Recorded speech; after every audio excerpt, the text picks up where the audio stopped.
Hello everyone, आप सभी का स्वागत है सिविल्स कनेक्ट के स्टडी प्लेटफॉर्म में। और घटना चक्र को आप लोगों ने बहुत प्यार दिया। अब इस सीरीज़ में हम अगला कार्यक्रम लेकर के आए हैं एनसीईआरटी के ऊपर। और ये एनसीईआरटी की जो सीरीज़ है ये लाइन बाय लाइन सीरीज़ है, यानी कि हम इसको लाइन बाय लाइन पढ़ेंगे। और इसमें हम 5 सब्जेक्ट को कवर करेंगे, जिसमें हम सबसे पहले कवर करेंगे ज्योग्राफी को। उसमें ज्योग्राफी का जो फिजिकल पार्ट है, फिर Indian part, human and economic part और वर्ल्ड ज्योग्राफी। और इसके साथ साथ अगर कुछ और भी बचेगा तो उसे भी कवर करेंगे। वर्ल्ड ज्योग्राफी के लिए एज सच कोई जो मैपिंग के लिए कोई क्लास नहीं है एनसीईआरटी की, ना कोई बुक है। तो मैंने ये सोचा है कि वर्ल्ड ज्योग्राफी के लिए मैं एक अलग से कोर्स बना दूंगा, जिसमें आपको पूरी मैपिंग करवा दी जाएगी, जिससे आपको पढ़ने और समझने में बहुत ही आसानी रहेगी। उसको आपको किसी भी तरीके की कोई दिक्कत नहीं आएगी और आप मैपिंग में पूरी तरीके से एक्सपर्ट हो जाएंगे। और एकदम हम बेसिक से शुरुआत करेंगे और एकदम एडवांस लेवल तक जाएंगे। और ये कंडीशन क्रिएट कर दूंगा मैं आपकी कि आप एक पेज लीजिए, ब्लैंक आउटलाइन मैप लीजिए और उसमें आप सब कुछ लिख देंगे बिना देखे। फिर सेकंड नंबर पे हम हिस्ट्री की एनसीईआरटी है उसको उठाएंगे और उसमें ancient, medieval, modern, world history, art and culture को कवर करेंगे। और साथ ही साथ मेरी कोशिश भी रहेगी कि हम आर.एस. शर्मा और सतीश चंद्र की जो बुक है मेडिवल इंडिया की, और आर.एस. शर्मा की जो एंशिएंट इंडिया की बुक है, साथ ही साथ जो वर्ल्ड हिस्ट्री के लिए बुक आती है अर्जुन देव की, जो कि पुरानी एनसीईआरटी बेस्ड हैं, उनको भी हम इसमें कवर करने की कोशिश करेंगे। और मॉडर्न इंडिया के लिए बिपिन चंद्र की बुक है, क्योंकि उन्होंने पहला जो ओल्ड वाला एडिशन है एनसीईआरटी का, उसमें उनका योगदान है। देन हम क्या करेंगे कि हम पॉलिटी की क्लास 6 से लेकर के क्लास 12 तक की पूरी एनसीईआरटी को कवर करेंगे। देन हम इकोनॉमी को कवर करेंगे, और इकोनॉमी में 9th क्लास से एनसीईआरटी आना शुरू होती है, तो उसको कवर करेंगे। और फिर इंडियन सोसाइटी को लेकर के 2 बुक्स आती हैं एनसीईआरटी की, उनको हम पूरा कवर करने की कोशिश करेंगे। तो ये हमारा शेड्यूल रहेगा। और जो आपकी एनसीईआरटी के लेक्चर हैं, ये हफ्ते में कम से कम कोशिश रहेगी कि मेरी मंडे टू सैटरडे ये हर दिन आए। और इनकी जो टाइम ड्यूरेशन है वो ये मान के चलिए आप मिनिमम 1 घंटे रहेगी, और मैक्सिमम जो है वो 2 से ढाई घंटे तक जा सकती है। हो सकता है कि अभी शुरुआत में जो वीडियो हैं वो डेली ना अपलोड हों, क्योंकि मैं किसी और काम में भी व्यस्त हूँ। लेकिन धीरे धीरे क्या होगा कि ये जो वीडियो है इनकी जो डेली अपलोडिंग होने लग जाएगी, ताकि आप इसको जल्दी से कवर कर सकें और जल्दी से ख़त्म कर सकें। फिर इसको ख़त्म करने के बाद हम जितने भी ये सब्जेक्ट हैं इनका जो कोर स्टडी होता है उस वाले सेक्शन को लेकर के आएंगे, और उसमें हम सेक्शन बाय सेक्शन उसको पूरा पढ़ते चलेंगे, बेसिक टू एडवांस लेवल तक। तो चलिए एक एक करके शुरू करते हैं और देखते हैं हमें क्या समझना है। तो आज हम जो उठा रहे हैं, क्योंकि हमने बात की है कि हम ज्योग्राफी की जो एनसीईआरटी है उसको उठा रहे हैं, तो इसी संबंध में हमने क्लास 6 की जो एनसीईआरटी है ज्योग्राफी की उसको उठाया, जो कि है सामाजिक विज्ञान, पृथ्वी हमारा आवास, कक्षा 6 के लिए भूगोल की पाठ्य पुस्तक, उसको समझते हैं। और इसको हम लाइन बाय लाइन कवर करने की कोशिश करेंगे। जो पॉइंट आपको याद रखने होंगे वहाँ मैं नंबरिंग कर दूंगा या हाईलाइट कर दूंगा, ताकि आपको याद रहे। अब टेबल ऑफ कंटेंट देख लें, तो टेबल ऑफ कंटेंट में जो हमारा पहला टॉपिक है वो है सौरमंडल में पृथ्वी। दूसरा टॉपिक है ग्लोब, अक्षांश एवं देशांतर, पृथ्वी की गतियाँ, मानचित्र। फिर पृथ्वी के प्रमुख परिमंडल, पृथ्वी के प्रमुख स्थल रूप, हमारा देश भारत, जलवायु, वनस्पति तथा वन्य प्राणी, इसको देखेंगे। मेरा आपसे एक अनुरोध है, या आप इसको सुझाव मान लीजिए, वह ये है कि आप या तो अपने पास, अगर आपके पास एनसीईआरटी नहीं है तो उसको लेकर के बैठें खरीद करके। अगर आपके पास उतने पैसे नहीं हो तो आप चाहें तो एक काम कर सकते हैं कि आप वेबसाइट पर जाइए या गूगल पर जाइए, और आपको जिस क्लास की एनसीईआरटी चाहिए उस क्लास की एनसीईआरटी को डाउनलोड करिए। और डाउनलोड करने के बाद आप फोटो स्टेट वाली शॉप पे जाइए और उससे बोलिए कि एक पेज पर आगे और पीछे मिला करके 4 प्रिंट कर दे, यानी 4 पेज का प्रिंट कर दे, तो वो आपको कम कॉस्ट में पूरी एनसीईआरटी प्रिंट करके दे देगा। आप उसका इस्तेमाल कर सकते हैं, वो आपके लिए वायबल रहेगी। कम पैसे में पूरा का पूरा आपको ज्ञान मिल जाएगा, तो आप ये कर सकते हैं। और मेरा ये भी अनुरोध है कि एक बार एनसीईआरटी लेके बैठें तो उसको देखें नहीं, उसको हाईलाइट करते चलें और नंबरिंग करते चलें, ताकि आपको अलग से नोट्स बनाने की ज़रूरत ना हो। बस आप सीधे अपनी एनसीईआरटी खोलें, चैप्टर खोलें, और बस उन हाईलाइटेड पॉइंट्स या उन हाईलाइटेड नंबर्स को देखते चले जाएं कि इस चैप्टर में ये पॉइंट है जो हमको याद रखने हैं, क्योंकि पूरी एनसीईआरटी में बहुत कुछ ऐसा है जो छोड़ना होता है। तो इसलिए यह आपके लिए आसान रहेगा। तो अब एक एक करके शुरू करते हैं। तो ये हमारा पहला चैप्टर है, जो कि है जिसका टाइटल है सौर मंडल में पृथ्वी। अब इसको एक एक करके शुरू करते हैं पढ़ना, और जहां मुझे ऐसा लगेगा कि ये पॉइंट आपकी याद रखने लायक है तो आप कुछ नहीं करेंगे, आप उस पॉइंट को केवल और केवल नोट डाउन या जॉट डाउन, या फिर आप क्या करेंगे कि आप उसको नंबरिंग करके वहां पर छोड़ देंगे ताकि आप दोबारा पढ़ें तो आपको याद रहे। शुरू करते हैं। तो ये कह रहे हैं कि सूर्यास्त के बाद आकाश को देखना कितना अच्छा लगता है। आसमान में पहले एक या दो चमकते बिंदु ही दिखते हैं, लेकिन बाद में इनकी संख्या बढ़ती चली जाती है। आप उनकी गणना नहीं कर सकते हैं, अगणनीय है। संपूर्ण आकाश छोटी छोटी चमकदार वस्तुओं से भर जाता है, जिनमें से कुछ चमकीले होते हैं और कुछ धुंधले होते हैं। ऐसा प्रतीत होता है मानो आकाश में हीरे जड़े हों। जब वो चमकती हुई चीज़ें दिखाई देती हैं तो मानो ऐसा लगता है जैसे कोई किसी ने आसमान में हीरे रख दिए हों। इनमें से कुछ टिमटिमाते हुए प्रतीत होते हैं, लेकिन अगर आप उनको ध्यान से देखेंगे तो आप पाएंगे कि इनमें से कुछ की टिमटिमाहट अन्य से अलग है। यानी कि हर जो चमकदार वस्तु है उसकी टिमटिमाहट दूसरी वस्तु से भिन्न है, और यह बिना किसी टिमटिमाहट के चंद्रमा के समान चमकते हैं। मतलब कि कुछ ऐसी भी वस्तुएं हैं आसमान में, चूंकि इसने अभी उन ऑब्जेक्ट को वस्तु कहा इसलिए मैं बार बार वस्तु ही कह रहा हूँ, कि ये बिना किसी टिमटिमाहट के चंद्रमा के समान भी चमकने वाले कुछ ऑब्जेक्ट हैं। फिर आगे कहा गया है, इन चमकीली वस्तुओं के साथ लगभग प्रतिदिन चंद्रमा को भी आप देखते हैं। यह अलग अलग समय पर अलग अलग आकार, अलग अलग स्थितियों में दिखाई पड़ते हैं। यानी ये जो वस्तु है, ऑब्जेक्ट है, ये अलग अलग समय पर अलग अलग आकारों में और अलग अलग स्थितियों में दिखाई देते हैं। अब आगे अगला है, आप पूर्ण चंद्र को लगभग 1 महीने में एक बार देख सकते हैं। तो यह पहला पॉइंट है कि आप पूर्ण चंद्र को 1 महीने में एक बार देख सकते हैं। फिर आगे कह रहा है कि यह पूर्ण चंद्रमा वाली रात पूर्णिमा होती है। यह हमारा दूसरा पॉइंट है कि पूर्ण चंद्र की जो रात है उसको पूर्णिमा कहते हैं, और 1 महीने में एक बार इसको देखा जा सकता है। फिर 15 दिन यानी महीने के 15 दिन के बाद आप इसे नहीं देख सकते हैं। फिर ये हमारा तीसरा पॉइंट है।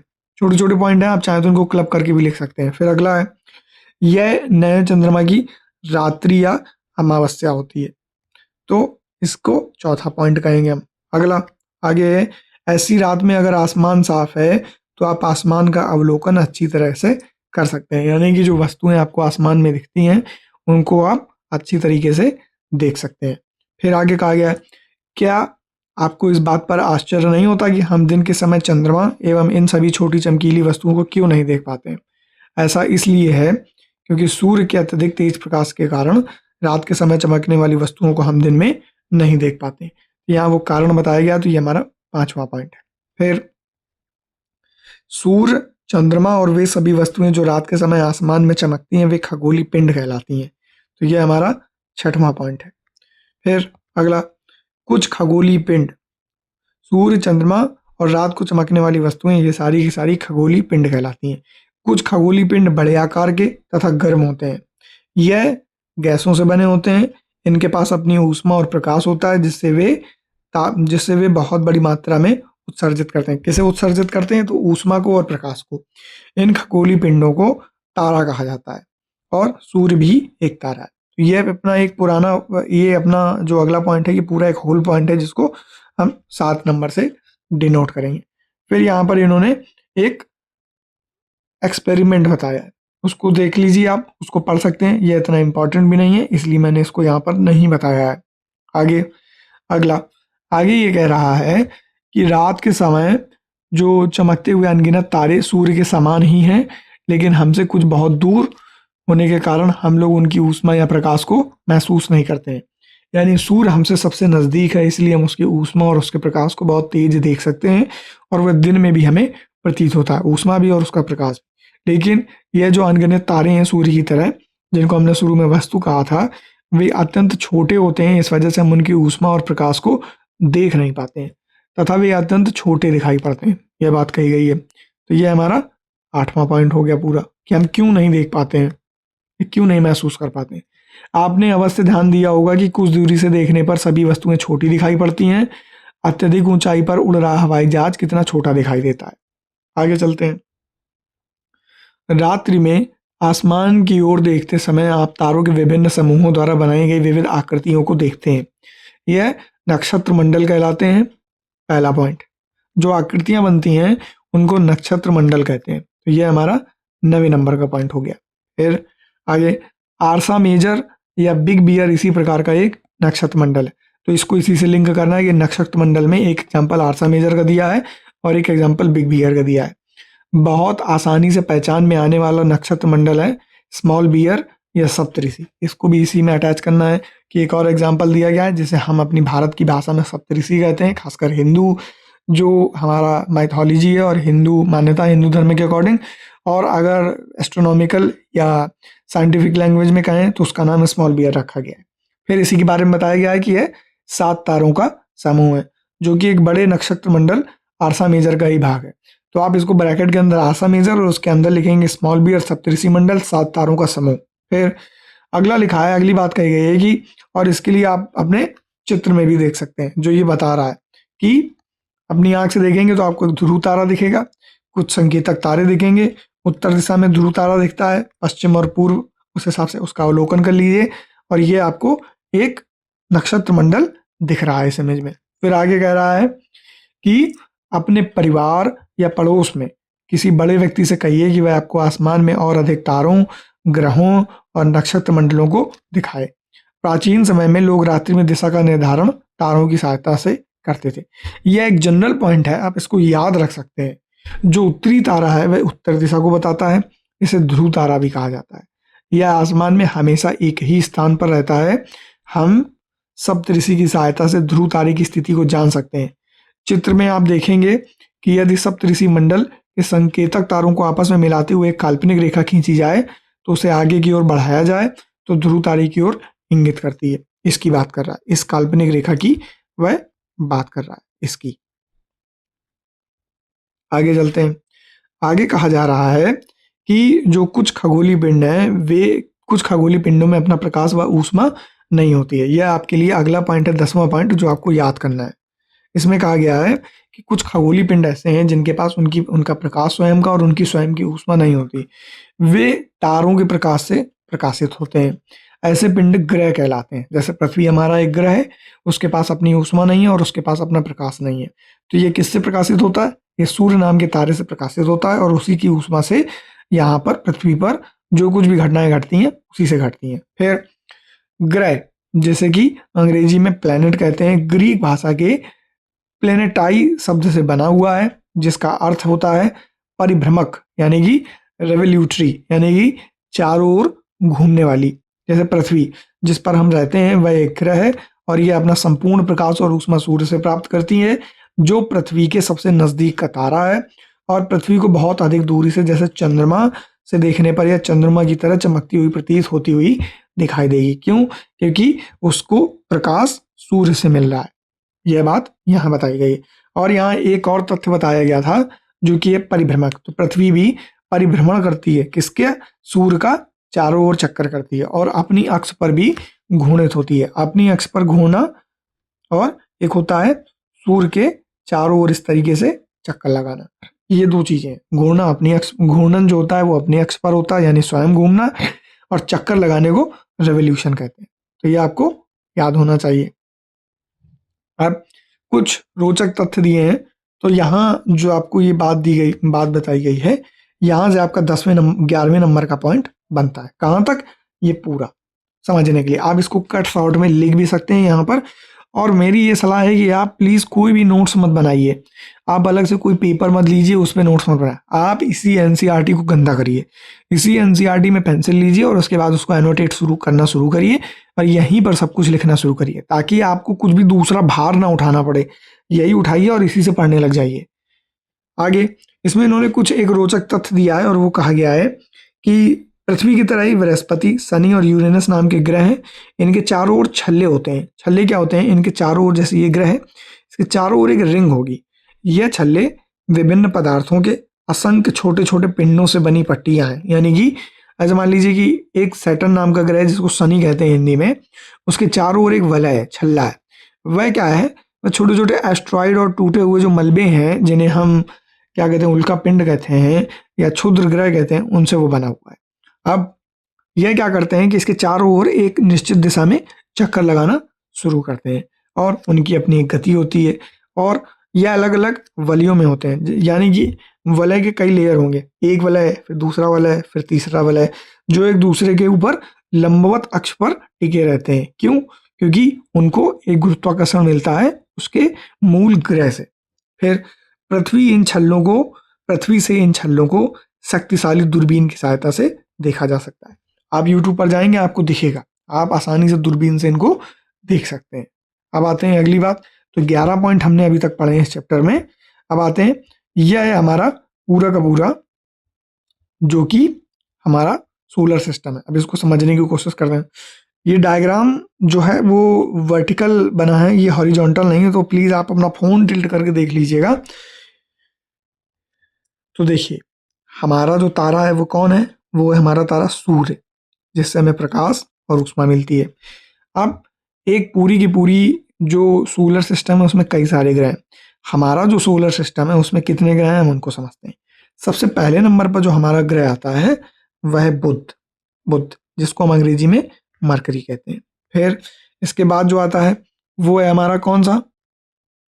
वो है हमारा शुक्र, जिसको हम वीनस कहते हैं। ये हमारा दूसरे नंबर का ग्रह है, ये पहला, ये दूसरा।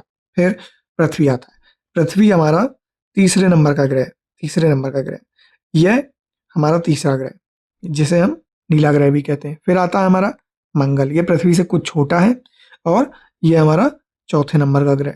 फिर इसके बाद एक पट्टी आती है जिसे क्षुद्र ग्रह पट्टी कहते हैं, जिसको अंग्रेजी में हम एस्टेरॉयड बेल्ट कहते हैं।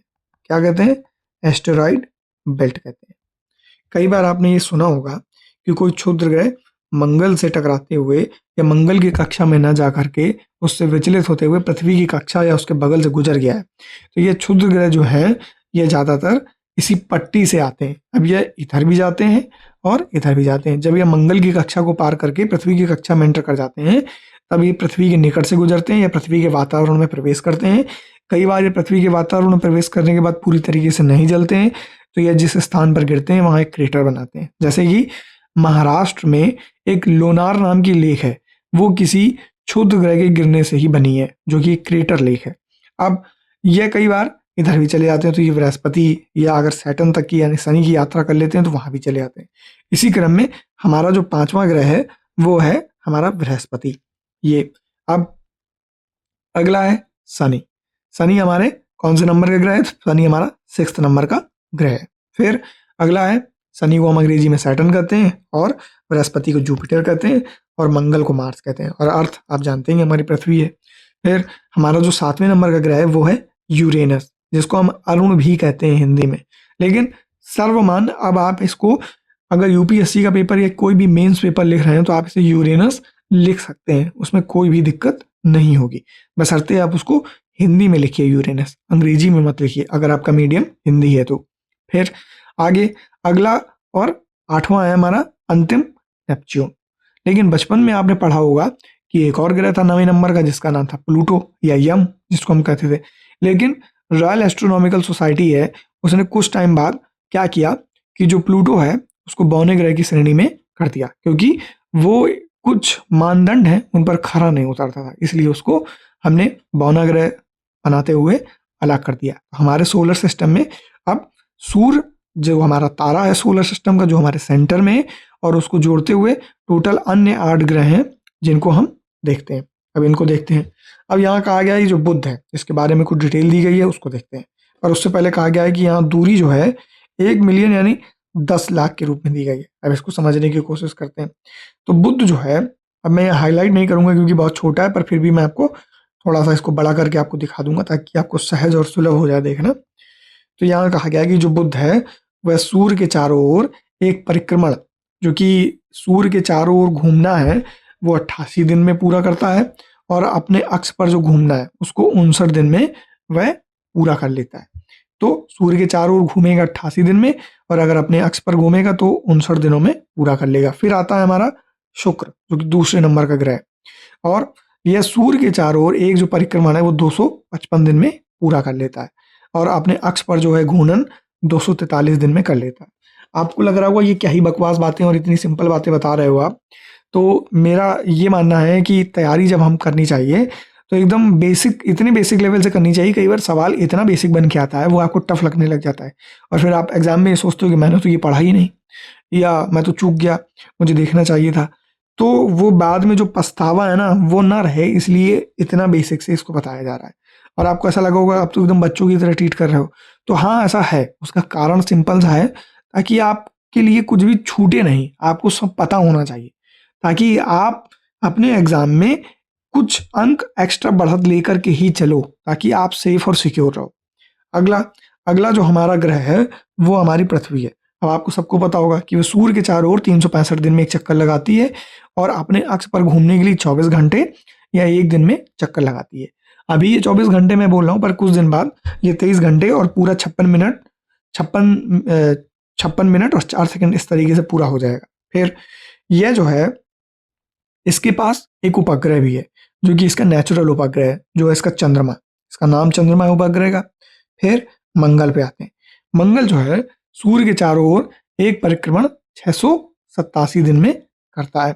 अपने अक्ष पर घूर्णन कब करता है? एक दिन में करता है। और ये जो मंगल है, इसके चंद्रमाओं की संख्या 2 है, और इनका नाम है फोबोस और डीमोस। यहाँ पर नहीं लिखा है शायद, लेकिन उसके चंद्रमाओं की नाम फोबोस और डीमोस है। ये चाहे तो आप लिख सकते हैं, या हो सकता है आगे बताया गया होगा। फिर आगे बृहस्पति पे आते हैं। बृहस्पति जो है ये सूर्य के चारों ओर 11 साल 11 महीनों में चक्कर लगाता है। 11 साल 11 महीने और लगभग 12 साल में सूर्य के चारों ओर चक्कर लगाता है, और अपने अक्ष पर 9 घंटे 56 मिनट में घूर्णन करता है। और चंद्रमा की संख्या, अभी बृहस्पति के जो खोजे गए उपग्रह हैं उनकी संख्या बहुत ज़्यादा बढ़ गई है, पर इसका एक उपग्रह गैनीमेड है, वो इस पूरे सोलर सिस्टम का सबसे बड़ा उपग्रह है। तो अभी जो है बृहस्पति की जो कुल चंद्रमाओं की संख्या वो अधिक है, लेकिन इतनी नहीं है। फिर अगला आता है शनि। शनि जो है सूर्य के चारों ओर एक परिक्रमण काल 29 साल 5 महीने, यानी कि सूर्य का चक्कर यह 29 साल 5 महीनों में लगाता है, और अपने अक्ष पर अगर इसका घूर्णन है तो वह 10 घंटे 40 मिनट का है। और चंद्रमा की संख्या 30 से अधिक है। अभी इस समय शनि में जितने भी उपग्रह हैं उनकी संख्या सर्वाधिक है, और इसका जो सबसे बड़ा उपग्रह है वो है टाइटन, लेकिन ये टाइटन बृहस्पति के उपग्रह से छोटा है। अब आते हैं नेपच्यून और यूरेनस। यूरेनस हमारे 7वें नंबर का उपग्रह, जिसको अरुण और इसको वरुण कहते हैं हिंदी में। यूरेनस सूर्य के जो चारों ओर चक्कर है वो 84 साल में एक चक्कर पूरा लगा पाता है। अपने अक्ष पर ये घूमता है 17 घंटे 14 मिनट में, और इसके जो सैटेलाइट हैं या इसके उपग्रह हैं नेचुरल, वो लगभग 17 के बराबर है। अब नेपच्यून पे आते हैं। नेपच्यून सूर्य के चारों ओर एक परिक्रमण काल 164 सालों में पूरा करता है। अपने अक्ष पर 16 घंटे 7 मिनट में घूम जाता है ये, और इसके जो सैटेलाइट हैं वो 8 हैं। यह सैटेलाइट की संख्या यहाँ पर सबकी भिन्न है। हो सकता है अब जो बढ़ गए हो, तो आपका काम ये है आप गूगल पर जाना और सबके लेटेस्ट जितने भी उपग्रह हैं उनकी गणना लिख लेना, जिसके जितने हों उतने लिख लीजिएगा। फिर अब यहाँ एक और बात बताई गई है नीचे, आंतरिक ग्रह। आंतरिक ग्रह क्या होते हैं? सूर्य के जो बहुत नज़दीक होते हैं उन्हें आंतरिक ग्रह कहते हैं, और ये चट्टानों से बने होते हैं। अब ये आंतरिक ग्रह कौन से हैं? तो इसमें हमारे 4 ग्रह आते हैं। कौन से? तो इसमें आता है मरकरी, फिर आता है वीनस, और फिर आता है अर्थ, और उसके बाद आता है मार्स। तो MVEM, यानी कि बुध, फिर शुक्र, पृथ्वी और मंगल, ये हमारे आंतरिक ग्रह हैं। फिर हैं बाह्य ग्रह। यह सूर्य से बहुत दूर हैं और बड़े आकार के हैं, और ये गैस और तरल पदार्थों से बने हुए हैं। ये है हमारे बृहस्पति। कौन है? तो जुपिटर, सैटर्न, और उसके बाद यूरेनस और नेपच्यून।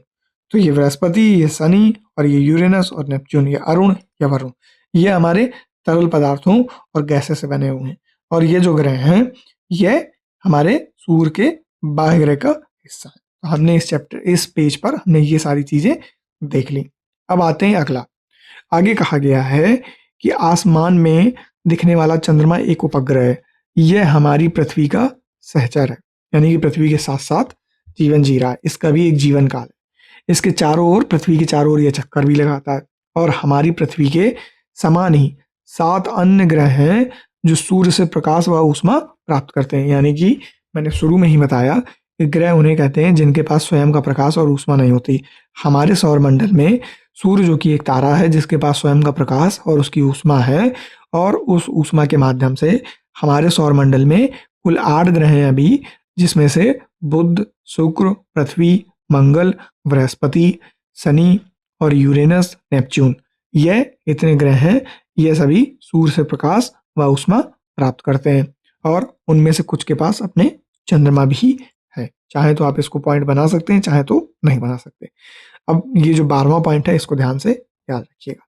यह है सूर्य, 8 ग्रह, उपग्रह, कुछ अन्य खगोलीय पिंड जैसे क्षुद्र ग्रह और उल्का पिंड मिलकर के सौर मंडल का निर्माण करते हैं और उसे हम सौर परिवार का नाम देते हैं, जिसका मुखिया सूर्य है।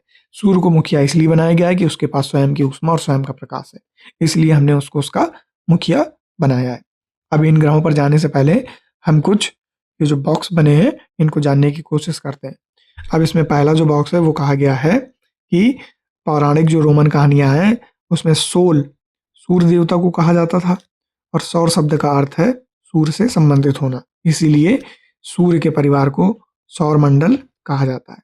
सौर शब्द का उपयोग करते हुए और अधिक शब्दों को लिखें। ये पॉइंट ना याद रहे लेकिन इतना थोड़ा बहुत याद रखिएगा। फिर शब्द की उत्पत्ति के बारे में बताया गया है। ज्योग्राफी शब्द की उत्पत्ति कैसे हुई? तो जो ज्योग्राफी शब्द की उत्पत्ति है यह एक अंग्रेजी शब्द है ज्योग्राफी और इसको ग्रीक भाषा से लिया गया है, जिसका अर्थ है पृथ्वी का विवरण। 2 ग्रीक शब्दों से मिलकर के बना है, जिसमें जीई जो शुरुआत का शब्द है इसका अर्थ है पृथ्वी और ग्राफिया का अर्थ है लिखना, तो यानी कि पृथ्वी के बारे में लिखना। अब आइए पृथ्वी के संबंध में और अधिक जानते हैं। अब जियोलॉजी यानी कि पृथ्वी का अध्ययन, जियोमेट्री यानी कि पृथ्वी का मापन और जियोडाइस ये है पृथ्वी के आकार के अनुरूप, यानी कि कोई वस्तु जो पृथ्वी के आकार के अनुरूप दिखती है तो उसको जियोइड कहा जाता है। तो यहाँ जियोइड्स कहा गया है। फिर आगे बताया गया एक सवाल पूछा जा रहा है यहाँ पर कि रात में जो आसमान को देखकर मनुष्य हमेशा से मोहित हुआ है, खगोलीय पिंडों एवं उनकी गति के संबंध में अध्ययन करने वालों को खगोल शास्त्री कहा जाता है और आर्यभट्ट जो हैं भारत के प्राचीन प्रसिद्ध खगोल शास्त्री हैं।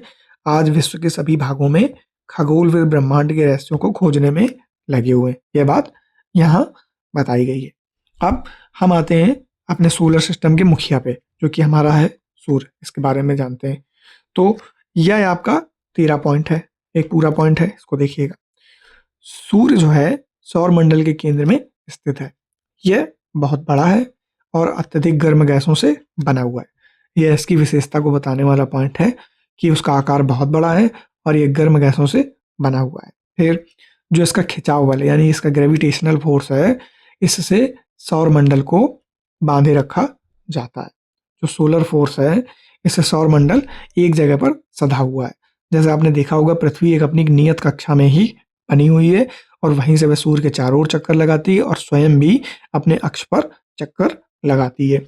जो सूर्य है वह सौर मंडल के लिए प्रकाश और ऊष्मा का एकमात्र स्रोत है, लेकिन हम इसकी अत्यधिक तेज ऊष्मा को महसूस नहीं करते हैं क्योंकि यह नज़दीक का तारा होने के बावजूद ये हमसे बहुत दूर है। अब यहाँ पर एक पॉइंट दिया है, वो है कि सूर्य जो है पृथ्वी से लगभग 15 करोड़ किलोमीटर दूर है। तो ये बात कही गई है, इसीलिए हमको इसकी अत्यधिक जो तेज ऊष्मा है वह महसूस नहीं होती है, पर इसका प्रकाश हमें ठीक ठाक महसूस होता है और आप ये अपने डे टू डे लाइफ में अनुभव भी करते होंगे। अब आ जाते हैं मुखिया के बाद जो मुखिया के ग्रह हैं या उसके परिवार के सदस्य हैं उनको देखते हैं। तो ये हमारा 13वें नंबर का पॉइंट होगा और इसमें हमें काफ़ी काम की चीज़ें मिलेंगी। हमारे सौर मंडल में 8 ग्रह हैं। पहली बात, दूरी के अनुसार अगर देखते हैं, सूर्य से दूरी के अनुसार, जैसा कि मैंने आपको बताया था, तो पहले नंबर पर बुध, दूसरे पर शुक्र, तीसरे पर पृथ्वी, चौथे पर मंगल, पांचवें पर बृहस्पति, फिर बृहस्पति के बाद शनि, फिर यूरेनस और नेपच्यून। 6, 7, 8। अब सूर्य की उनकी दूरी के अनुसार अंग्रेजी में ग्रहों के नाम याद रखने का आसान तरीका, तो यहाँ पर इन्होंने एक हमको ट्रिक बताई है। ट्रिक ये है कि आपको ये सेंटेंस याद रखना ताकि आपको इनका सीक्वेंस याद रहेगा। या तो आप बार बार देखेंगे तो आप याद कर लेंगे, लेकिन अगर आपको ये सेंटेंस याद रह जाता है तो उससे अच्छा कुछ नहीं है। ये सेंटेंस है, my very efficient mother just served us nuts. इसमें जो भी पहला लेटर है वो सारे के सारे हमारे 8 ग्रहों को संबोधित करता है, जैसे कि मरकरी, वेनस, अर्थ, मार्स, जुपिटर, सैटर्न, यूरेनस और नेपच्यून। आगे बढ़ते हैं। आगे है कि जो सौर मंडल है इसके सभी 8 ग्रह एक निश्चित पथ पर सूर्य का चक्कर लगाते हैं। उनका एक तय पथ है। कैसे? इसको ऐसे देखते हैं, जैसे मान लीजिए केंद्र में हमारा सन है, फिर सबसे नज़दीक कौन है? सबसे नज़दीक है मरकरी। फिर कौन है मरकरी के बाद? तो मरकरी के बाद सबसे नज़दीक है हमारा अगला वीनस, फिर अर्थ, मार्स, देन जुपिटर, फिर सैटर्न, फिर यूरेनस, फिर नेपच्यून। अब जब ये सूर्य के चक्कर लगाएंगे तो इसी तरीके से लगाएंगे, निश्चित पथ होगा ऐसे ऐसे। मरकरी लगाएगा, फिर वीनस, फिर अर्थ, फिर मार्स, फिर इसी तरह जुपिटर, फिर सैटर्न, फिर यूरेनस और फिर नेपच्यून।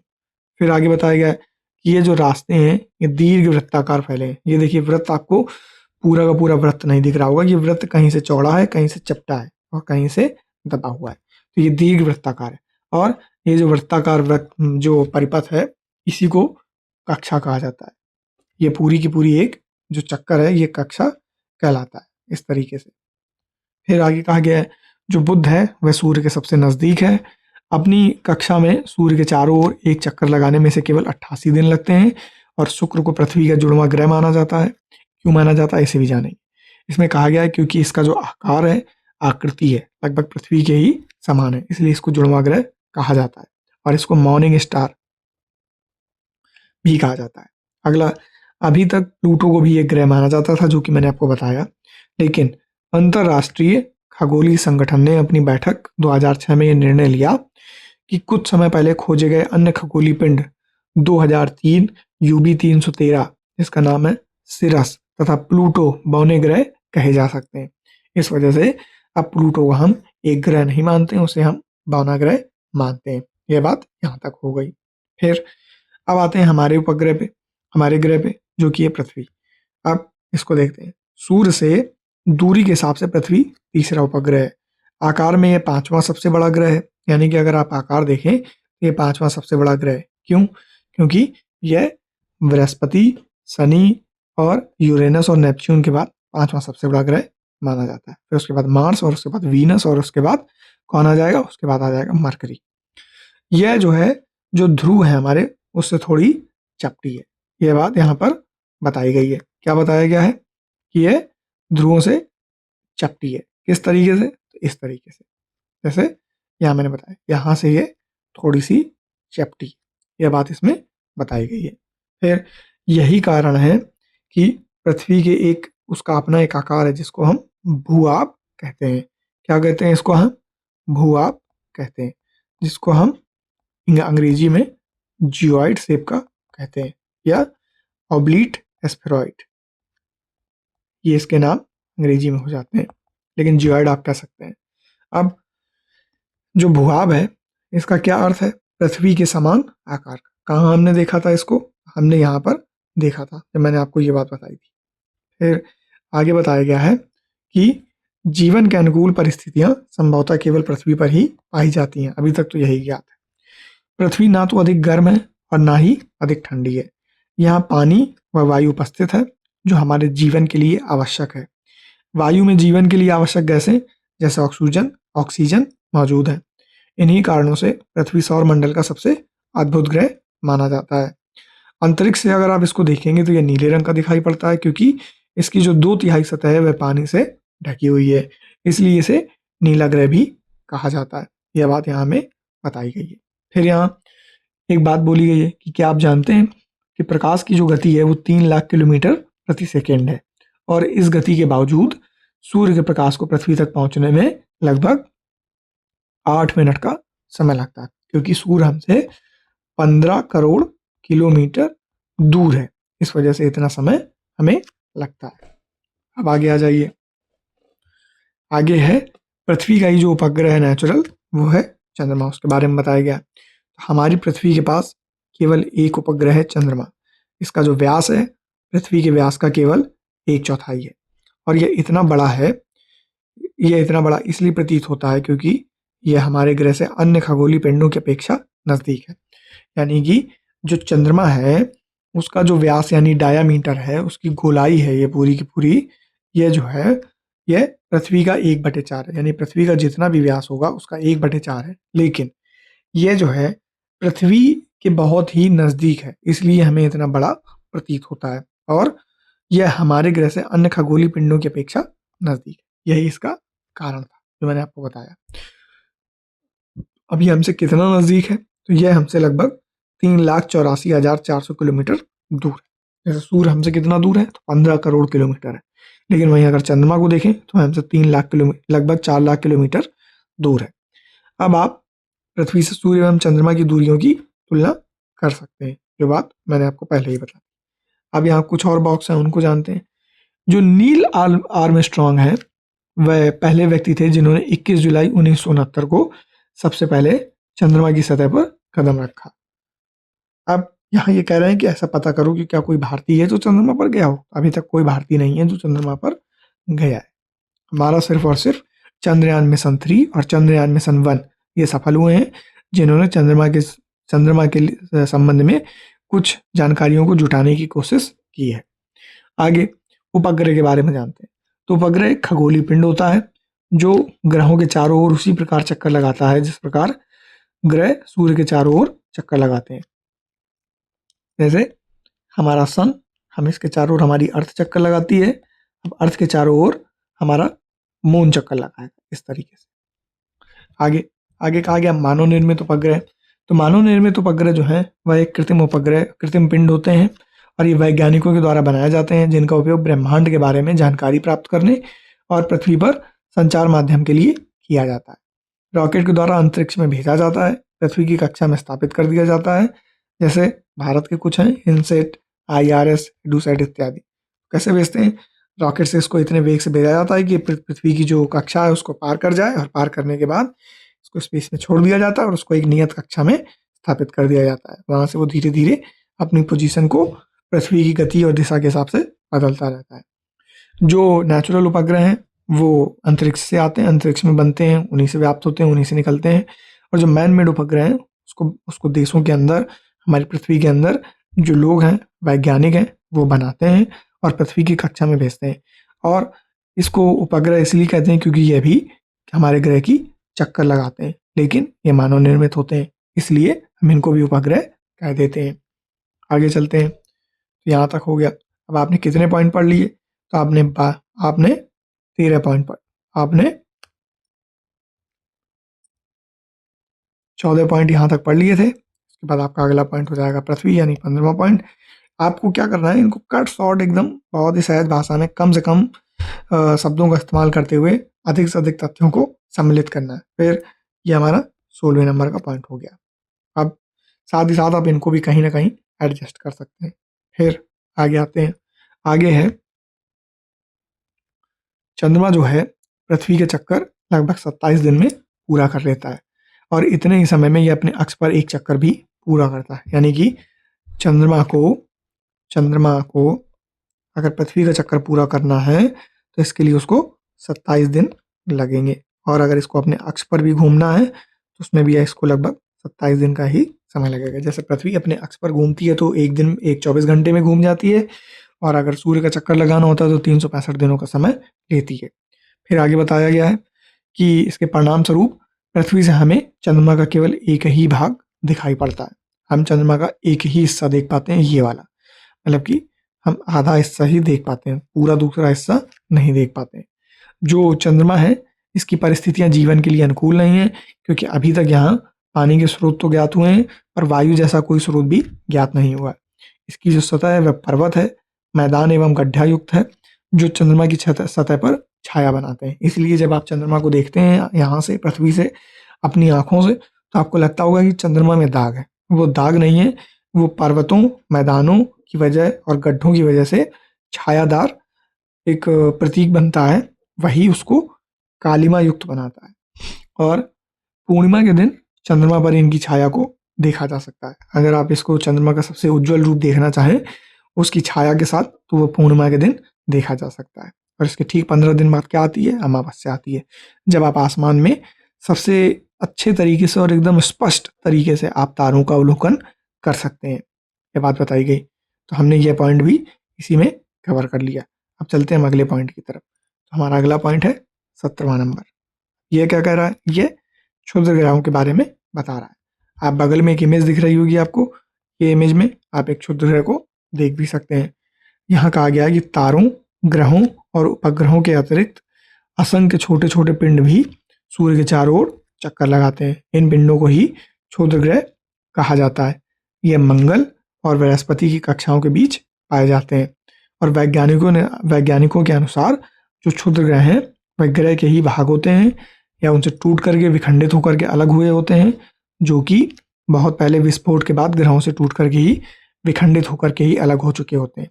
फिर आगे बात बताई गई उल्का पिंड के बारे में। हमारा 18वां नंबर का पॉइंट ये कह रहा है कि सूर्य के चारों ओर चक्कर लगाने वाले पत्थरों के छोटे छोटे टुकड़ों को, सूर्य के चारों ओर चक्कर लगाने वाले जो पत्थर हैं उनके जो छोटे छोटे टुकड़े हैं उनको उल्का पिंड कहते हैं। अब कभी कभी ये उल्का पिंड पृथ्वी के इतने नज़दीक आ जाते हैं कि इनकी जो प्रवृत्ति पृथ्वी पर गिरने की हो जाती है। तो सूर्य के चारों ओर ये चक्कर लगाते हैं, पृथ्वी के जो छोटे छोटे पत्थर युक्त टुकड़े हैं सूर्य के चारों ओर चक्कर लगाते हैं, इनको उल्का पिंड कहते हैं। और कभी कभी ये पृथ्वी के इतने नज़दीक आ जाते हैं कि ये पृथ्वी पर गिरने की प्रवृत्ति बना लेते हैं। इस प्रक्रिया के दौरान वायु के साथ घर्षण होने के कारण ये गर्म होकर जल जाते हैं। फलस्वरूप चमकदार प्रकाश उत्पन्न होता है और कभी कभी कोई उल्का पूरी तरीके से जले बिना पृथ्वी पर गिरती है, जिससे धरातल पर गड्ढे बन जाते हैं, जैसे कि मैंने आपको शुरू में बताया था, जिसको हम क्रेटर कहते हैं। फिर आगे बताया गया है, क्या आपने तारों वाले खुले आकाश में एक और दूसरी ओर तक फैली हुई सफ़ेद पट्टी की तरह एक चमकदार रास्ते को देखा है? मतलब कि एक चमकदार रास्ता है जो एक पट्टी की तरह दिखता है, उसके बारे में बता रहे हैं यहाँ पर कि यह लाखों तारों का एक समूह है और ये जो पट्टी है आकाश गंगा कहलाती है, जिसे हम मिल्की वे कहते हैं। यह पट्टी आकाश गंगा कहलाती है। ये हमारा 19वां पॉइंट, क्योंकि यहाँ से टॉपिक थोड़ा सा डाइवर्ट हो रहा है। फिर हमारा जो सौर मंडल है इस आकाश गंगा का एक भाग है, यानी हम जिस सोलर सिस्टम में रहते हैं वो हमारी किसी एक आकाश गंगा का हिस्सा है। यानी हमारी आकाश गंगा जिसका नाम मिल्की वे है, उसमें एक छोटे से कोने में हमारा भी एक सौर मंडल है जिसका अपना एक तारा है और उसके एक अपने ग्रह उपग्रह हैं। फिर प्राचीन भारत में इसकी कल्पना आकाश में प्रकाश की एक बहती नदी से की गई थी, इस प्रकार इसका नाम आकाश गंगा पड़ गया। आकाश गंगा क्या है? ये करोड़ों तारों, बादलों, गैसों की एक प्रणाली है और इस प्रकार की लाखों आकाश गंगाएं जब मिलती हैं तो ब्रह्मांड का निर्माण करती हैं और ब्रह्मांड की विशालता की कल्पना करना अत्यधिक कठिन है। वैज्ञानिक अभी भी इसके बारे में अधिक से अधिक जानकारी एकत्र करने में जुटे हैं। इसके आकार के संबंध में हमें कोई जानकारी नहीं है, लेकिन फिर भी हम जानते हैं कि हम सभी ब्रह्मांड का हिस्सा हैं। तो आपको जो भी पॉइंट बनाने हैं यहाँ तक ही बनाने। फिर आगे आगे ये कह रहे हैं कि क्या आप ब्रह्मांड के साथ अपना संबंध बता सकते हैं? आप पृथ्वी पर हैं तथा पृथ्वी सौरमंडल का एक भाग है। हमारा सौरमंडल यानी आकाशगंगा का एक भाग है और ब्रह्मांड का हिस्सा है। ब्रह्मांड से जुड़े इस तथ्य पर विचार कीजिए, इसमें लाखों आकाशगंगाएं मौजूद हैं और पृथ्वी में आपका स्थान कहाँ है? तो ये हमारा ब्रह्मांड है जिसमें लाखों आकाशगंगाएं मौजूद हैं। उन आकाशगंगाओं में लाखों सौरमंडल है, उसमें से एक अपना सौरमंडल है और अपने सौरमंडल में एक ग्रह है जिसका नाम पृथ्वी है और उसी पर हम अपना जीवन जीते हैं। और इस हिसाब से हमारा पहला अध्याय समाप्त हुआ और इस अध्याय में हमने कुल 19 पॉइंट देखे हैं जो हमारे काम के लगते हैं हमको। चलिए अब चलते हैं अपने दूसरे चैप्टर की ओर, जो कि है ग्लोब, अक्षांश एवं देशांतर। इसको देखते हैं। ये हमारा इस 6th क्लास की जो ज्योग्राफी की एनसीईआरटी है उसका दूसरा चैप्टर है। इसको समझने की कोशिश करते हैं। तो ये कह रहा है कि पिछले अध्याय में आप पढ़ चुके हैं कि हमारी पृथ्वी गोलाकार नहीं है। हमारी पृथ्वी कैसी है? हमारी पृथ्वी थोड़ी सी चपटी है। कहाँ से? तो ध्रुवों से चपटी है। फिर यह उत्तर और दक्षिण ध्रुवों पर थोड़ी चपटी और मध्य में थोड़ी उभरी हुई दिखाई देती है। ये देखिए, आपको थोड़ा सा उभार दिख रहा होगा मध्य में। फिर क्या आप कल्पना कर सकते हैं कि यह कैसी दिखती है? इस संबंध में जानकारी प्राप्त करने के लिए आप अपनी कक्षा में सावधानी पूर्वक ग्लोब देखिए। यह ग्लोब जो है ये पूरे की पूरी पृथ्वी को गोलाकार भाग में एक पृथ्वी का जो नक्शा है जिसमें जल और थल उनकी सीमा रेखा और देशों के आधार पर दिखाता है। ग्लोब जो है विभिन्न प्रकार के हो सकते हैं। बड़े ग्लोब जो आसानी से एक स्थान से दूसरे स्थान नहीं ले जाए जा सकते, पॉकेट में रखने योग्य ग्लोब। फिर गुब्बारों जैसे ग्लोब जिनमें हवा भरी जा सकती है, आसानी से एक स्थान से दूसरे स्थान ले जाए जा सकते हैं। ग्लोब स्थिर नहीं होते हैं, इसे उसी प्रकार घुमाया जा सकता है जैसे कुम्हार का पहिया या लट्टू का पहिया घूमता है। ग्लोब पर देशों, महाद्वीपों और महासागरों को उनके सही आकार में दिखाया जाता है। अब पृथ्वी के समान किसी गोले पर किसी बिंदु की स्थिति का जो वर्णन है उसको करना कठिन है। अब मान लीजिए आप अभी जहाँ पर बैठे हैं उस जगह की नियत जो कि लोकेशन है वो आप किसी को कैसे बताएंगे कि आप कहाँ बैठे हैं? यह सवाल यहाँ पूछा जा रहा है। फिर अब ये प्रश्न उठता है कि इस पर किसी स्थान की स्थिति कैसे बताई जा सकती है। इसके लिए हमें कुछ बिंदुओं एवं रेखाओं के संदर्भ की आवश्यकता होती है। अब आप देखेंगे कि एक सुई ग्लोब की ओर झुकी हुई अवस्था में स्थित होती है जिसे अक्ष कहा जाता है। अब यह सुई कुछ भी हो सकती है। फिर ग्लोब पर वे दो बिंदु जिनसे होकर सुई गुजरती है उत्तर और दक्षिण ध्रुव कहलाते हैं। कहाँ है? एक सुई यहाँ है, एक सुई यहाँ। ये दक्षिण ध्रुव, ये उत्तर ध्रुव, जिसके हम अंग्रेजी में नॉर्थ पोल और साउथ पोल कहते हैं। फिर आगे कहा गया है कि ग्लोब को उस सुई के चारों ओर पृथ्वी की भांति पश्चिम से पूर्व की ओर घुमाया जा सकता है। किस प्रकार घुमा सकते हैं? या तो इधर घुमाएंगे तो ईस्ट हो जाएगा, इधर घुमाएंगे तो वेस्ट हो जाएगा। इसकी बात यहाँ कही जा रही है। लेकिन याद रखें इन दोनों में एक अंतर है। पृथ्वी पर वास्तव में ऐसी कोई सुई नहीं होती है। हम अपनी समझ को विकसित करने के लिए ग्लोब जैसी एक तकनीक का इस्तेमाल करते हैं। पृथ्वी पर ऐसी कोई सुई नहीं है। पृथ्वी अपने अक्ष पर चारों ओर घूमती है जो कि एक काल्पनिक रेखा है। कैसे घूमती है मैंने कल भी बताया था आपको, अगली क्लास मतलब पिछली क्लास में बताया था, या पिछले चैप्टर मान लीजिए उसमें बताया था कि जो पृथ्वी है इस तरीके से घूमती है। फिर आगे कहा गया है कि यह एक अन्य काल्पनिक रेखा भी ग्लोब को दो बराबर भागों में बांटती है, जिसे विषुवत वृत्त कहा जाता है। अब विषुवत वृत्त क्या है? तो मान लीजिए कि यह हमारी पृथ्वी है। पृथ्वी के एकदम सेंटर से जो लाइन जाती है उसे हम विषुवत वृत्त कहते हैं। अंग्रेजी में इसको हम इक्वेटर कह देते हैं। क्या कह देते हैं? अंग्रेजी में हम इसको इक्वेटर कह देते हैं। ये हमारा पहला पॉइंट हुआ जो जिसे हमें जानना। फिर आगे इसके पहले के जितने पॉइंट थे हमने उनको पिछले चैप्टर में ही पढ़ लिया था। फिर कह रहा है कि पृथ्वी के उत्तर में जो स्थित आधे भाग को उत्तरी गोलार्ध और दक्षिण में जो स्थित भाग है उसको दक्षिणी गोलार्ध कहा जाता है। ये बात, ये दूसरा पॉइंट। फिर कह रहा है कि ये जो दोनों भाग हैं पृथ्वी के बराबर होते हैं, आधे आधे बराबर भागों के बराबर होते हैं। फिर इस प्रकार जो विषुवत वृत्त है पृथ्वी पर एक काल्पनिक वृत्त बनाती है। ये जो वृत्त है एक तरीके का काल्पनिक वृत्त है जो पृथ्वी को दो बराबर भागों में बांटता है। एक का नाम क्या है? उत्तरी गोलार्ध यानी नॉर्दर्न हेमिस्फीयर। क्या कहेंगे उसको? Northern hemisphere. और जो इसके नीचे दूसरा भाग है दक्षिण का उसे कहेंगे साउदर्न हेमिस्फीयर अंग्रेजी में। इसे हम उत्तरी गोलार्ध और दक्षिणी गोलार्ध कहते हैं। फिर एवं पृथ्वी पर यह विभिन्न स्थानों की स्थिति को बताने का सबसे महत्वपूर्ण संदर्भ बिंदु भी है। कौन? विषुवत वृत्त। फिर विषुवत वृत्त से ध्रुवों तक स्थित सभी समांतर वृत्तों को अक्षांश कहा जाता है। समांतर वृत्त कौन से हैं? तो यह हमारा एक काल्पनिक बीच का वृत्त है जो पृथ्वी के एकदम मध्य में होता है।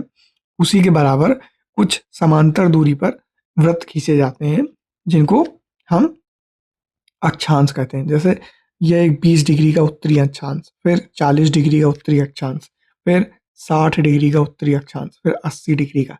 अब 90 डिग्री अपने आप में एक बिंदु है क्योंकि यहाँ पर कोई भी अक्षांश का क्षेत्रफल नहीं है, इसलिए ये एक बिंदु है जैसे हम 90 डिग्री कहते हैं। तो इस तरीके से अक्षांश जिन्हें समांतर रेखा विषुवत वृत्त के समान माना जाता है। और जो अक्षांश है इनको अंशों में मापा जाता है क्योंकि ये जो अक्षांश हैं इनको पृथ्वी के केंद्र से एक कोणीय दूरी के आधार पर विभाजित किया जाता है, इसलिए इनको किस में मापा जाता है? अंश में मापा जाता है। आगे बताया जा रहा है कि जो विषुवत वृत्त है इसको शून्य अंश या अक्षांश कहते हैं। क्योंकि विषुवत वृत्त दोनों तरफ ध्रुवों के बीच की दूरी पृथ्वी के चारों ओर वृत्त का 1/4 है। यानी कि पृथ्वी के चारों ओर का जो वृत्त है उसका 1/4 है और जो विषुवत वृत्त से दोनों तरफ ध्रुव हैं उनके बीच की दूरी पर स्थित है। अतः जो इसका माप है वह 360 अंश का 1/4 यानी 90 अंश होगा। कैसे होगा 90 अंश? यहाँ से देखिए आप, ये देखिए ऐसे, ये इसके 90 डिग्री है इसकी तुलना में। ये वृत्त हुआ आपका और ये ध्रुव, यहाँ से अगर आप दूरी मापेंगे तो ये 90 अंश का कोण यहाँ बन जाएगा। और इसी प्रकार 90 अंश का उत्तरी अक्षांश उत्तर ध्रुव को दर्शाता है और 90 अंश का दक्षिणी अक्षांश दक्षिणी ध्रुव को दर्शाता है। तो ये पॉइंट हो गया। अब आपको ये आपका फोर्थ पॉइंट है जो यहाँ तक जाएगा। फिर आपका फिफ्थ पॉइंट है यहाँ तक जाएगा। फिर आगे कहा जा रहा है इसमें कि इस प्रकार विषुवत वृत्त के उत्तर की सभी समांतर रेखाओं को उत्तरी अक्षांश कहा जाता है और विषुवत के जो दक्षिण स्थित सभी समांतर रेखाएं हैं उनको दक्षिणी अक्षांश कहा जाता है। यानी कि अगर आप विषुवत वृत्त को आधार मान ले तो इसके ऊपर उत्तर में जितनी भी रेखाएं हैं उनको उत्तरी अक्षांश वाली रेखाएं कहा जाएगा और इसके दक्षिण में जितनी भी रेखाएं हैं उनको दक्षिणी अक्षांश वाली रेखाएं कहा जाएगा। फिर कहा जा रहा है इसलिए प्रत्येक अक्षांश के मान के साथ उसकी दिशा यानी उत्तर या दक्षिण को भी लिखा जाता है। सामान्यतः इसे मतलब कि शॉर्ट फॉर्म में ऊ या दा अक्षर से व्यक्त किया जाता है या एन या एस इस तरीके से। उदाहरण के लिए महाराष्ट्र में चंद्रपुर एवं ब्राजील में बेलो हॉरिजॉन्टे दोनों ही एक ही अक्षांश 20 अंश के अक्षांश पर स्थित है। अब लेकिन चंद्रपुर जो विषुवत वृत्त के 20 अंश उत्तर में एवं बेलो हॉरिजॉन्टे विषुवत वृत्त के 20 अंश दक्षिण में स्थित है। कहाँ? ऐसे समझिए, मान लीजिए ये आपका 0 डिग्री, इससे 20 डिग्री ऊपर देखेंगे अक्षांश जो कि नॉर्थ में है, वहां पर चंद्रपुर जो कि महाराष्ट्र का है वो स्थित है। और 20 डिग्री दक्षिण में देखेंगे साउथ में, यहाँ ब्राजील में आपका बेलो हॉरिजॉन्टे नाम का जगह स्थित है। फिर इसलिए हम कहते हैं, क्या कहते हैं कि चंद्रपुर 20 डिग्री उत्तरी अक्षांश पर और बेलो हॉरिजॉन्टे 20 डिग्री दक्षिणी अक्षांश पर स्थित है। ये बात यहाँ पर आपको बताई गई है। फिर आगे कहा गया है कि चित्र 2.2 कौन सा? ये वाला। कौन सा चित्र? ये वाला। इससे स्पष्ट है कि जैसे जैसे हम विषुवत वृत्त से दूर जाते हैं तो अक्षांशों का आकार घटता जाता है। क्यों? क्योंकि पृथ्वी, जैसे जैसे हम पृथ्वी के केंद्र से ध्रुवों की ओर जाएंगे तो पृथ्वी का जो आकार है वो चपटा होता चला जाएगा, पृथ्वी दबती चली जाएगी, सिकुड़ती चली जाएगी। इसलिए इसके मध्य में जो अक्षांश रेखाएं वह भी छोटी होती चली जाती हैं। यह इसका कारण है। अब आगे देखते हैं। तो इसमें हमने कौन सा पॉइंट पढ़ लिया? अब हमारा जो पॉइंट हो गया वो हो गया छठवां पॉइंट। कौन सा हो गया? ये वाला। ये पूरा का पूरा पॉइंट छठवां हो गया। ये एग्जाम्पल है, चाहे तो आप इसको पॉइंट बना सकते हैं, चाहे तो नहीं बना सकते। अब आगे आते हैं। आगे ये अब महत्वपूर्ण कुछ अक्षांश और समांतर रेखाएं हैं उनको देखते हैं, उनके बारे में बताया गया। विषुवत वृत्त यानी 0 डिग्री अक्षांश पर है, उत्तर ध्रुव 90 डिग्री उत्तर पर और दक्षिण ध्रुव पर 90 डिग्री दक्षिण। इसके अतिरिक्त 4 महत्वपूर्ण अक्षांश समांतर रेखाएं और भी हैं जो कि हैं कौन सी? तो है उत्तरी गोलार्ध में कर्क रेखा यानी कि 23.5 डिग्री उत्तरी अक्षांश पर, दक्षिणी गोलार्ध में मकर रेखा 23.5 डिग्री दक्षिणी अक्षांश पर और विषुवत के 66 डिग्री पर उसे उत्तर ध्रुव वृत्त कहते हैं यानी नॉर्थ आर्कटिक वृत्त और विषुवत रेखा के 66 डिग्री साउथ में दक्षिण ध्रुव वृत्त। अब इसको यहाँ मैप में समझने की कोशिश करते हैं। तो जो विषुवत वृत्त है ये क्या है? ये 0 डिग्री पर है। फिर हमारी आती है कर्क रेखा, जिसे हम क्या कहते हैं? अंग्रेजी में हम इसे कहते हैं ट्रॉपिक ऑफ कैंसर। अभी ट्रॉपिक का मतलब मत समझिए, ट्रॉपिक का मतलब आगे आएगा। ट्रॉपिक ऑफ कैंसर, कैंसर यानी कर्क, कैंसर को हिंदी में कर्क कहते हैं। तो ये 23.5 डिग्री होती है। फिर इसी तरीके से दक्षिण में मकर रेखा, जिसे ट्रॉपिक ऑफ कैप्रिकॉन कहा जाता है। अंग्रेजी में क्या कहा जाता है? Tropic of Capricorn. ये 23.5 डिग्री दक्षिण अक्षांश में होती है स्थित। फिर अगला कहा जा रहा है कि उत्तर का ध्रुव वृत्त। अब ये क्या है? तो ये 66.5 डिग्री उत्तरी अक्षांश में और दक्षिण में ये होगा, तो ये 66.5 डिग्री दक्षिणी अक्षांश में स्थित होगा और उत्तर ध्रुव 90 डिग्री पर स्थित होता है और दक्षिणी ध्रुव 90 डिग्री साउथ पर स्थित होता है। यही बात उसमें बताई गई है। इसको आप अगला 7th नंबर का पॉइंट बना लीजिए अपना। फिर आगे एक यहाँ बताई गई है कि अगर सीधी सतह से आप टॉर्च का प्रकाश किसी जगह पर देते हैं तो वह तेज होता है लेकिन वह कम क्षेत्र पर फैलता है। आप यहाँ क्षेत्र देख रहे होंगे, लेकिन यह पूरी तीव्रता और तेज के साथ है। फिर वहीं आगे बताया गया है कि अगर तिरछी सतह पर टॉर्च का प्रकाश है वह कम तेज होगा परंतु अधिक क्षेत्र में फैलेगा। ये फैल गया लेकिन ये अधिक फैलता है, लेकिन इसका जो प्रकाश है वह कम दिखाई देगा आपको। यही बात बताई गई है।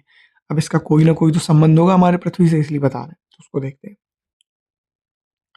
जो कर्क रेखा है, जो कर्क रेखा है हमारी और मकर रेखा, उसके बीच के सभी अक्षांशों पर सूर्य वर्ष में एक बार दोपहर में सिर के ठीक ऊपर स्थित होता है। यानी कि अगर हमारा सन, चूंकि पृथ्वी हमारी परिक्रमा करती है सूर्य के चारों ओर और अपने अक्ष पर घूमती है, इसलिए वह सन के आसपास भी जाती है, तो जो पृथ्वी है वह किनके मध्य में, कर्क रेखा और मकर रेखा के मध्य में सूर्य की रोशनी सीधी पड़ती है। यानी इस हिस्से में जो सूर्य की रोशनी है वह सीधी पड़ेगी। यह बात इसमें बताई जा रही है। फिर कहा जा रहा है कि इसलिए इस क्षेत्र में सबसे अधिक ऊष्मा प्राप्त होती है और इसे इसीलिए उष्ण का कटिबंध कहा जाता है।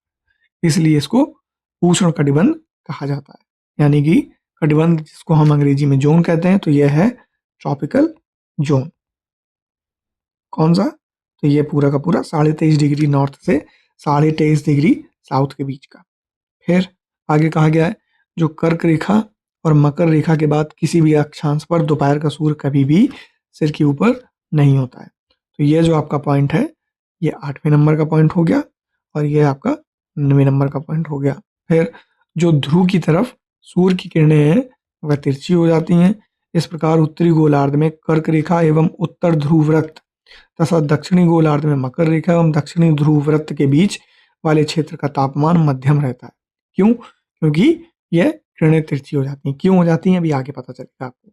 इसलिए इन्हें शीतोष्ण कटिबंध कहा जाता है। क्या कहा जाता है? इनको शीतोष्ण कटिबंध कहा जाता है। यानी शीत और उष्ण यानी कि गर्मी और ठंडी का मिक्स, यानी कि उनका मिश्रण होना चाहिए। ऐसा एक कटिबंध होना चाहिए जहां पर तापमान इन दोनों का मिला जुला रूप प्रदर्शित करता हो। इसीलिए क्या कहा जाता है इसे? North temperate. टेम्परेट यानी कि थर्मली इंड्यूस्ड, यानी कि तापमान आधारित उत्तरी शीतोष्ण कटिबंध, यानी कि नॉर्थ टेम्परेट जोन। फिर यहाँ पर साउथ टेम्परेट जोन अंग्रेजी में ये कहा जाएगा। और दक्षिणी शीत और उत्तरी शीत, तो इसको क्या कहेंगे? इसको कहेंगे नॉर्थ पोलर जोन। इसको कहेंगे साउथ पोलर जोन। आगे देखिए, आगे कह रहा है कि उत्तरी गोलार्ध में उत्तर ध्रुव वृत्त और उत्तरी ध्रुव तथा दक्षिणी गोलार्ध में दक्षिण ध्रुव वृत्त और दक्षिणी ध्रुव के बीच के क्षेत्र में ठंड बहुत होती है, क्योंकि यहाँ तक सूर्य की जो किरणें हैं वह नहीं आ पाती, क्योंकि यहाँ सूर्य जो है क्षितिज से ज़्यादा ऊपर नहीं आ पाता है, इसलिए यह शीत कटिबंध कहलाते हैं। यह आपका 10वां पॉइंट हो गया।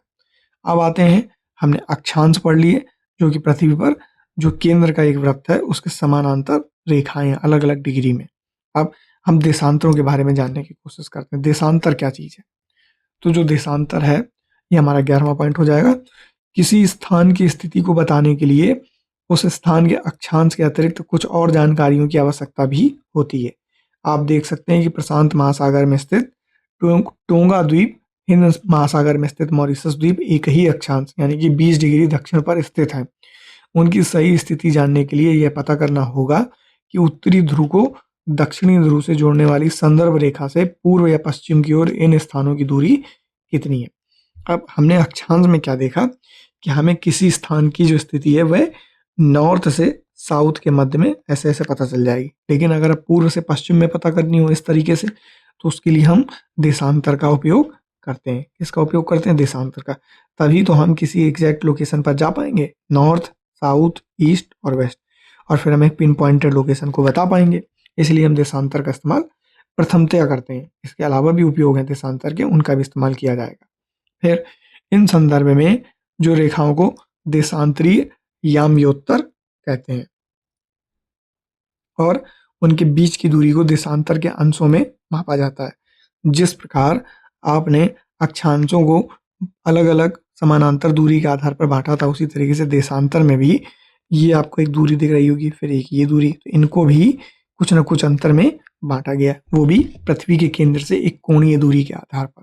आगे चल के इसके बारे में भी जाना जाएगा जब आगे कोई चैप्टर आएगा तो।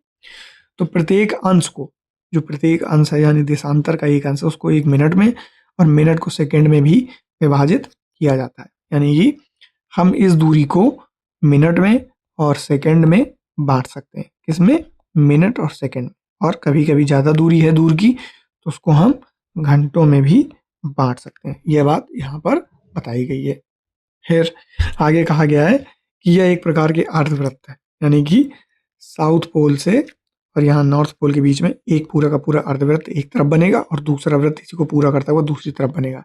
तो 180 डिग्री का एक अर्धवृत्त बन जाता है और जो उनके बीच की दूरी है वो ध्रुवों की तरफ बढ़ने पर घटती जाती है। कैसे? अब ये दूरी कैसे बढ़ रही है? तो आप देखेंगे कि एकदम सेंटर पर ये दूरी अधिक है, लेकिन जैसे-जैसे ये पास जाते जाएँगे ध्रुवों के, तो ये दूरी घटती चली जाती है इस तरीके से। इस तरीके से ये देखिए घटती चली जा रही है और एक बिंदु आएगा नॉर्थ पोल और साउथ पोल पे जहाँ ये दूरी 0 हो जाएगी, वो बिंदु बन जाएगा और ध्रुवों पर यह शून्य हो जाती है, जहाँ सभी देशांतरी यामी-उत्तर आपस में मिल जाते हैं।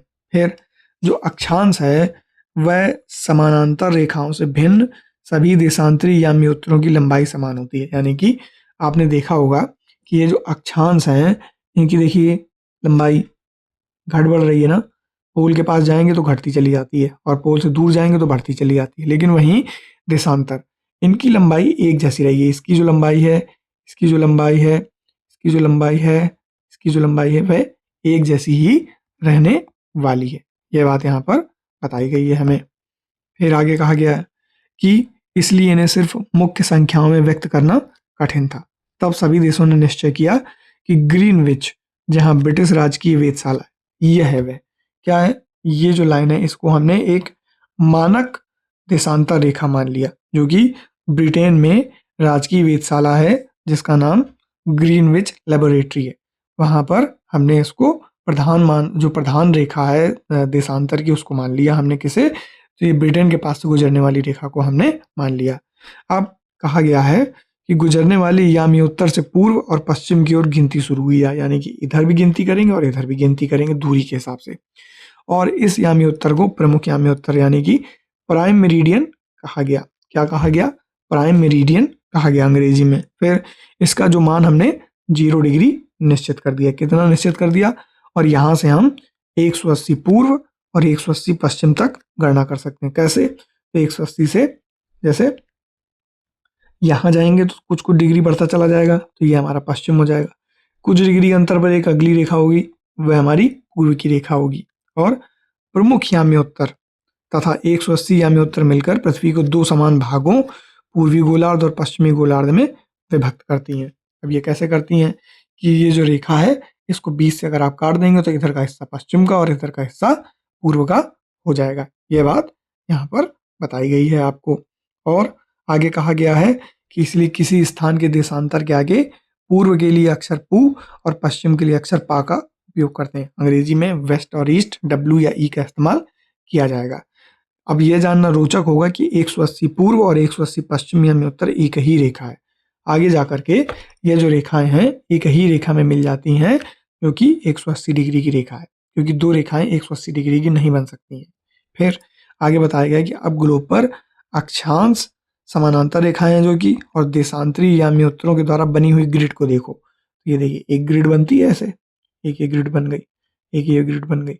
अब आपको अगर किसी स्थान के अक्षांश व देशांतर की सही जानकारी हो तो ग्लोब पर आप उस स्थान का पता आसानी से लगा सकते हैं। यहाँ पर एक जो ग्रिड है एक सैंपल के तौर पर दिया है। ये ग्रिड एक बिंदु के बराबर का भी हो सकता है, ताकि पिन पॉइंट लोकेशन मिल सके आपको। तो ये हमारा कौन सा पॉइंट हो गया? तो ये हमारा 12वां पॉइंट हो गया यहाँ से, और ये 13वां पॉइंट हो गया। ये बात यहाँ पर समझाई गई है आपको। फिर कहा गया है उदाहरण के लिए असम में धुबरी 26 डिग्री उत्तर अक्षांश और 90 डिग्री पूर्व देशांतर पर स्थित है। यानी कि अगर अक्षांश में देखें तो ये 26 डिग्री पर स्थित है, और अगर देशांतर में देखें तो ये रेखा 90 डिग्री पूर्व के देशांतर पर स्थित है। यह बात यहाँ पर बताई गई है आपको। फिर अब उस बिंदु को देखें जहां ये दोनों रेखाएं एक दूसरे को काटती हैं, यही बिंदु धुबरी की सही स्थिति होगा। तो यह जो स्थिति है यही हमारे धुबरी नाम की जगह को बताई। हमने पिन पॉइंट लोकेशन अब जान ली। अब इसको समझने के लिए इन्होंने एक चित्र की बात कही है, तो आप चाहें इसको देख सकते हैं। यह एक एक्सपेरिमेंट के तौर पर दिया गया है। अब आ जाते हैं मैप में। अब मैप में इसको समझने की कोशिश करते हैं। तो यहाँ पर आपको एक रेखा दिख रही है, ग्रीनविच लाइन है। यह ग्रेट ब्रिटेन या यूनाइटेड किंगडम देश से निकलती है। अब यूनाइटेड किंगडम देश कौन सा है? तो यूनाइटेड किंगडम देश ये है। ये जो ब्लू कलर से आपको दिख रहा है यही आपको यूनाइटेड किंगडम देश दिख रहा है। यहाँ पर एक ग्रीनविच लेबोरेटरी थी, यहीं से उन्होंने प्रधान जो देशांतर रेखा उसको मान लिया, और इसके इस तरफ जो कुछ भी होगा वो आपका वेस्ट में होगा, और इसके इस तरफ जो होगा वो हमारा ईस्ट में होगा। अब ये तो हो गया हमारा देशांतर रेखा के बारे में। अब आपको यहाँ अंतर्राष्ट्रीय तिथि रेखा के बारे में जानकारी दी गई होगी, उससे अभी मत जानिए, कुछ क्लास आगे पढ़ेंगे आपको ऑलरेडी इसके बारे में समझाया जाएगा इसके बारे में। अब आगे देखते हैं, आगे जानते हैं देशांतर और समय के बारे में। अब समय और देशांतर का क्या खेल है इसको समझने की कोशिश की जाए। ये आपका 14वें नंबर का पॉइंट हो जाएगा। अब यहाँ इन्होंने बताया है कि समय को मापने का सबसे अच्छा साधन पृथ्वी, चंद्रमा और ग्रहों की गति है, यानी कि इनकी गति के आधार पर आप समय का मापन कर सकते हैं। सूर्योदय और सूर्यास्त प्रतिदिन होता है, इस वजह से आप इनकी गति से आप मापन कर सकते हैं। पृथ्वी अपने अक्ष पर घूमती है, तो घूमने के कारण पृथ्वी का कुछ हिस्सा सूर्य के सामने पड़ता है, और उसकी वजह से आपको सूर्योदय या दिन का आभास होता है, और कुछ हिस्सा जो है सूर्य के दिशा के विपरीत होता है। पृथ्वी का वो हिस्सा जो काला भाग होता है या छायादार होता है, उसमें सूर्य की रोशनी नहीं पड़ती, और वहां पर आपको शाम या रात्रि का अनुभव होता है। अतः स्वाभाविक ही यह पूरे विश्व में समय निर्धारण का सबसे अच्छा साधन है। स्थानीय समय का अनुमान सूर्य के द्वारा बनने वाली परछाई से भी लगाया जा सकता है, कि आप कहाँ हैं और कितना समय हो रहा है उसकी परछाई से आप लगा सकते हैं। जैसे दोपहर में सबसे छोटी और सूर्योदय तथा सूर्यास्त के समय सबसे लंबी परछाई बनती है, इससे भी आप समय का अनुमान लगा सकते हैं। अब ग्रीनिच पर जो स्थित प्रमुख यामी उत्तर है, पर सूर्य जिस समय आकाश के सबसे ऊंचे बिंदु पर होगा उस समय यामी उत्तर पर स्थित सभी स्थानों पर दोपहर होगी। यानी कि अगर ग्रीनिच लाइन पर जो हमारी 0 डिग्री की देशांतर रेखा है, अगर उस पर सूर्य शीर्ष पर है, तो ये मानकर चलिए कि उस समय जितने भी स्थान होंगे इस रीजन में इस 0 डिग्री पर सब पर दोपहर का अनुभव हमें मिलेगा। ये बात यहाँ पर बताई गई है। फिर आगे कहा जा रहा है, फिर आगे कहा गया है, चूंकि ये हमारा 15वां पॉइंट होगा। ये पॉइंट याद रखिएगा क्योंकि ये बहुत इंपॉर्टेंट पॉइंट है, ये एग्जाम में डायरेक्टली आ सकता है। और अगर आप प्रीवियस ईयर के पेपर देखेंगे, खासकर यूपीएससी के, आपको इस एनसीईआरटी से एज इट इज जिस तरीके से स्टेटमेंट दिए रहते हैं उसी तरीके से उठ करके उस पेपर में आपको प्रिंटेड मिलते हैं, और फिर वहाँ भटक जाते हैं। इसलिए इतना इंपॉर्टेंट है इसको लाइन बाय लाइन पढ़ना। इस वजह से मैंने इतना ज़्यादा ध्यान लाइन बाय लाइन पर दिया है, ताकि आपको एक एक पॉइंट अच्छे से समझ आता चले।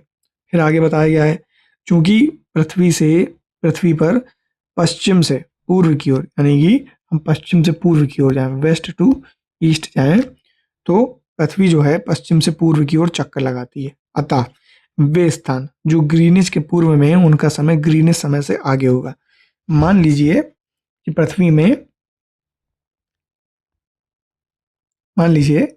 पृथ्वी में यह एक लाइन है जिसे हमने प्रधान देशांतर रेखा या प्राइम मेरिडियन लाइन कहा है। अब पृथ्वी चक्कर कैसे लगाती है? तो पृथ्वी वेस्ट टू ईस्ट चक्कर लगाती है इस तरीके से। अब सूर्य जब पृथ्वी जो सूर्य के चक्कर लगाएगी तो इस तरीके से लगाएगी, तो ये वाला हिस्सा सूर्य के संपर्क में पहले आएगा और ये वाला हिस्सा बाद में आएगा। तो इसको सूर्य पहले दिखेगा और इसको बाद में दिखेगा। तो यहाँ यही बात कही गई है कि चूंकि यह लाइन मध्य में है, पर यह हिस्सा जो है पृथ्वी का, ये जो हिस्सा सूर्य पहले देखेगा, तो इसका समय ग्रीनविच लाइन से हमेशा आगे होगा और इसका समय हमेशा ग्रीनविच लाइन से पीछे होगा। चूंकि एक समय पर यूनाइटेड किंगडम का ही पूरे विश्व भर में बोलबाला था, इसलिए उन्होंने प्रधान जो देशांतर रेखा है उसको अपने देश से ही गुजरने दिया।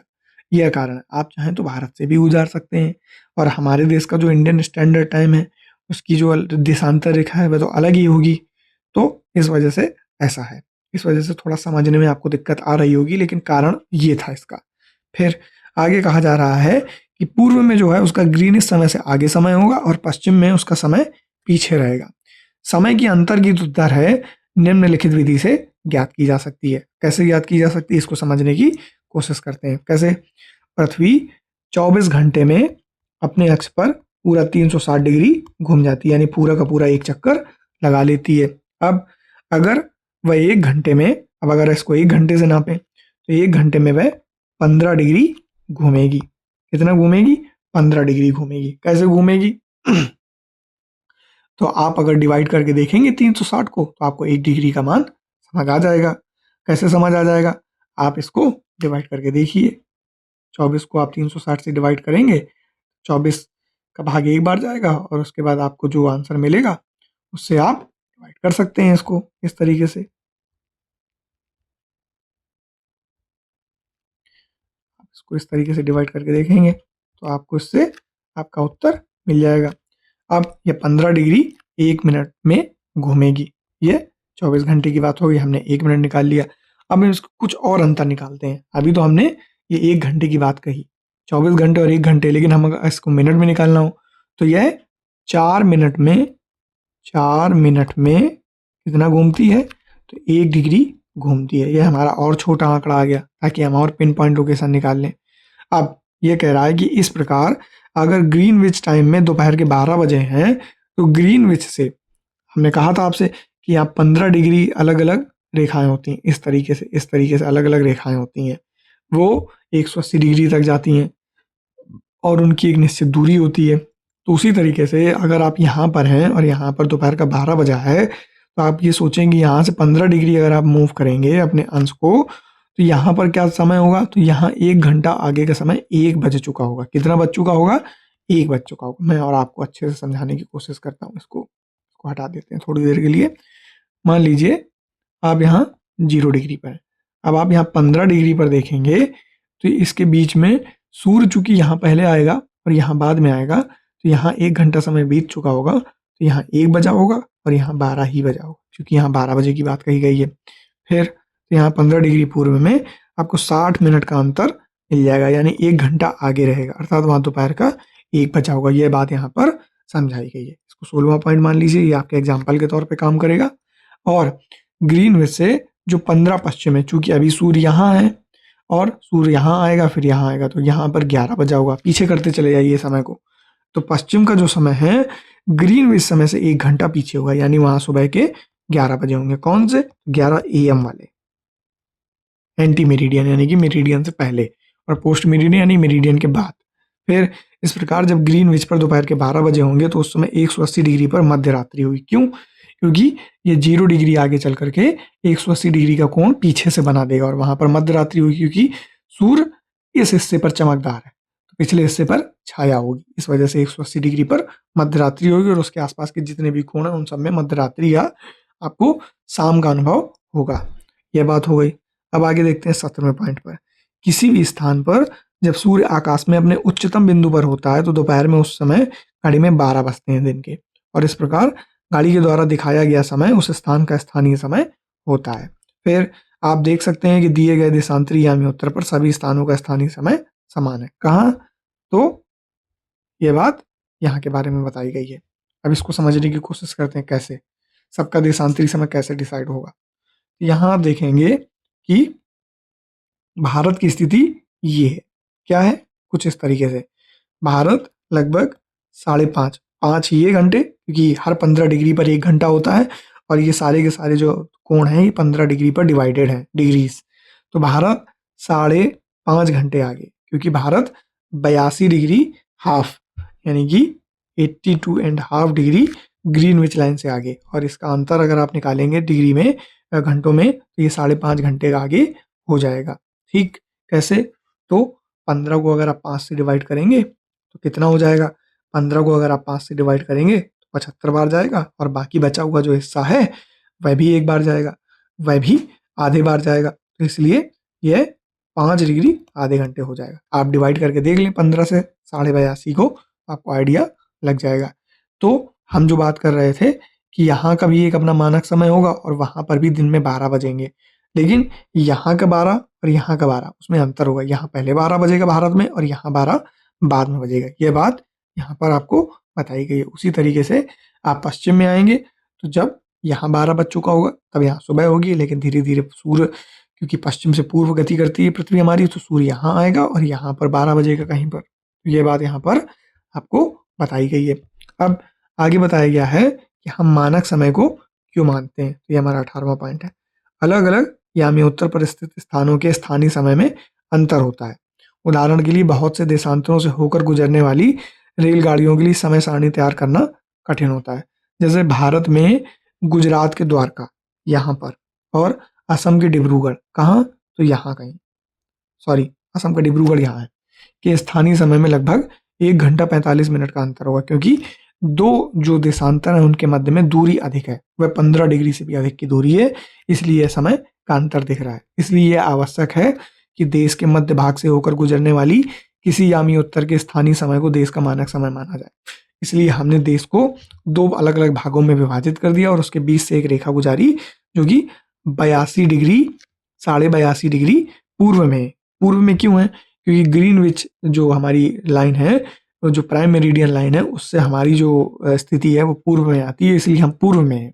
और उत्तरी अक्षांश में पड़ते हैं, इसलिए हम उत्तरी अक्षांश का हिस्सा हैं। तो वहाँ पर हमने 82.5 डिग्री पूर्व में एक मानक देशांतर रेखा भारत के लिए बनाई और उसके आधार पर भारत में जितना भी टाइम है वो डिसाइड होता है किस समय क्या बजा होगा।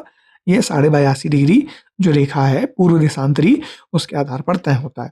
यही बात यहाँ पर बताई गई। इस यामी उत्तर रेखा के स्थानीय समय को पूरे देश का मानक समय माना जाता है। यह है। फिर इस यामी उत्तर के स्थानीय समय को पूरे देश का मानक समय माना जाता है और इसे भारतीय मानक समय के नाम से जाना जाता है। ये आपका 15वां पॉइंट हो गया। फिर अब यहाँ एक एग्जाम्पल दिया गया है। कैसे? कि कबीर जो है भोपाल के निकट एक छोटे से नगर में रहता है। वह अपने मित्र आलोक से कहता है कि वे आज लोग रात्रि में नहीं सो पाएंगे। क्यों नहीं सो पाएंगे? क्योंकि भारत और इंग्लैंड के बीच एक क्रिकेट का मैच है जो लंदन में 2 बजे दोपहर में आयोजित होगा। अर्थात भारत के समय अनुसार मैच शाम के 7:30 बजे शुरू होगा और देर रात तक समाप्त होगा। अब ऐसा क्यों है? क्योंकि भारत का जो ग्रीनविच 82.5 डिग्री पूर्व में स्थित है और यहाँ का समय ग्रीनविच समय से 5.5 घंटा आगे है। इसलिए जब लंदन में दोपहर के 2 बजे होंगे तो भारत में शाम के 7:30 बजे होंगे, क्योंकि हम उनसे 7:30 5.5 घंटे आगे हैं। हमारे यहाँ सूर्य पहले आएगा, उनके यहाँ दोपहर का 2 बजा होगा, तब हमारे यहाँ 7:30 बजे होंगे, क्योंकि उनके यहाँ सूर्य 2 बजे जब जाएगा तब हमारे यहाँ सूर्य निकल चुका होगा, डूब चुका होगा। आगे कहा गया है कुछ देशों का जो देशांतरी विस्तार है वह अधिक होता है, जिसके कारण वहाँ एक से अधिक मानक समय अपनाए जाते हैं। उदाहरण के लिए रूस में 11 मानक समयों को अपनाया गया। कैसे? अब इसको यहाँ देखते हैं। ये देखिए, ये हमारा रूस देश है। कहाँ से? तो यहाँ से चालू हो जाता है हमारा रूस देश और यहाँ तक जाता है। तो आप देखेंगे कि 11 मानक समय यहाँ तक इन्होंने अपनाए।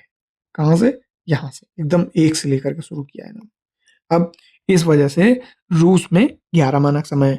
कुछ ऐसे भी देश हैं उनकी जो टेरिटरीज हैं या उनकी अन्य देशों में भी, अन्य जो महाद्वीप हैं वहाँ पर भी उनका कब्जा है या उनकी बाउंड्रीज हैं। तो इस वजह से कुछ ऐसे भी देश हैं जिनके मानक समय 13 भी हैं, जैसे फ्रांस उनमें से एक है जिनके मानक समय सबसे ज़्यादा है। क्यों? क्योंकि उनकी टेरिटरी अलग अलग महाद्वीपों में स्थित है, तो इसलिए उनके मानक समय अधिक है। पर एक ही स्थान पर अगर किसी देश का मानक समय सर्वाधिक है तो वह रूस का है। पृथ्वी को एक एक घंटे बताने वाले 24 समय क्षेत्रों में बांटा गया है, 24 घंटे के आधार पर, क्योंकि पृथ्वी हर 15 डिग्री में 1 घंटे को पूरा करती है घूम करके। कैसे? तो पश्चिम की पूर्व की ओर घूमती है, सूर्य की परिक्रमा साथ में लगाती है, जिससे क्या होता है? जिससे ऋतु परिवर्तन होता है और दिन और रात पृथ्वी अपने अक्ष पर घूमती है, पूर्व से पश्चिम से पूर्व की ओर, और उसी के आधार पर दिन रात होते हैं और 24 घंटे में यह होता है। इसलिए हमने 15 डिग्री 1 घंटे में इसको बांटा है। इस प्रकार प्रत्येक समय क्षेत्र 15 देशांतर तक के क्षेत्र को घेरता है। इस आधार पर आपने आज 2 चैप्टर अपने पूर्ण कर लिए हैं। अब मेरा आपसे यह निवेदन है कि आप इन चैप्टर्स को अच्छे से पढ़िए, देखिए, समझिए और जिस तरीके से मैंने इनको पढ़ाया है कोशिश करिए। अब बात यह है कि मैंने 2 चैप्टर पढ़ाए हैं, हो सकता है आज पहली बार है। अगर आपको इसमें कोई परिवर्तन चाहिए, अगर आपको ऐसा लगता है कुछ और बेहतर करने की ज़रूरत है, तो प्लीज़ हमें कमेंट करके आप बताइएगा। हम उसको ज़रूर बदलने की कोशिश करेंगे और हम आपको बेहतर से बेहतर सुविधा देने की कोशिश करेंगे। आप कोई बदलाव चाहते हैं ज़रूर हमें बताइए। अपने जानने वाले लोगों को इस चैनल के बारे में बताइए, उन तक शेयर करिए, हमें लाइक करिए, सब्सक्राइब करिए, हमसे जुड़िए, अपना उद्धार करिए, हमारा उद्धार करिए। जल्दी आपसे मिलेंगे अगली क्लास में, तब तक के लिए जय हिंद, धन्यवाद।